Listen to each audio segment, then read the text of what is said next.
HSC উচ্চতর গণিত প্রথম পত্র দ্বিতীয় অধ্যায় আলোচনার বিষয় ভেক্টর। ভেক্টর হতে আমি ইতিমধ্যে 17টি পর্ব নিয়ে আলোচনা করেছি।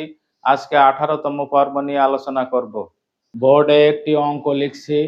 কোন সামান্তরিকের কর্ণদ্বয় এ ভেক্টর সমান এটা এবং বি ভেক্টর সমান এটা দ্বারা সূচিত হলে সামান্তরিকের ক্ষেত্রফল নির্ণয় করো। সূত্র: সামান্তরিকের ক্ষেত্রফল সমান হাফ গুণ modulus A vector cross B vector.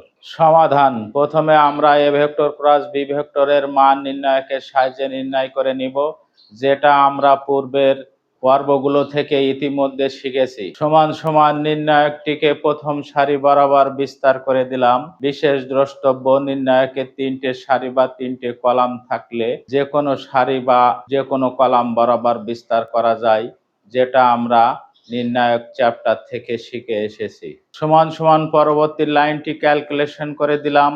অতএব এ ভেক্টর ক্রস বি ভেক্টরের মান সমান রুট ওভার আই সহগ -2 হোল স্কোয়ার প্লাস জে সহগ -14 হোল স্কোয়ার যোগ কে সহগ -10 হোল স্কোয়ার সমান সমান রুট ওভার 2 দুনো 4 যোগ 14 এর স্কোয়ার করলে 196 যোগ 10 এর স্কোয়ার করলে 100 সমান সমান রুট ওভার টোটাল যোগ করলে 300 সমান সমান 300 এর রুট করলে 10√3 পাওয়া গেল। অতএব সামান্তরিকের ক্ষেত্রফলের সূত্রটি বসিয়ে নিলাম।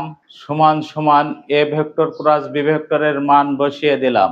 সমান সমান 5√3 বর্গ একক পাওয়া গেল, যা সামান্তরিকের দুটি কর্ণ দেওয়া থাকলে ক্ষেত্রফল নির্দেশ করে। অ্যানসার: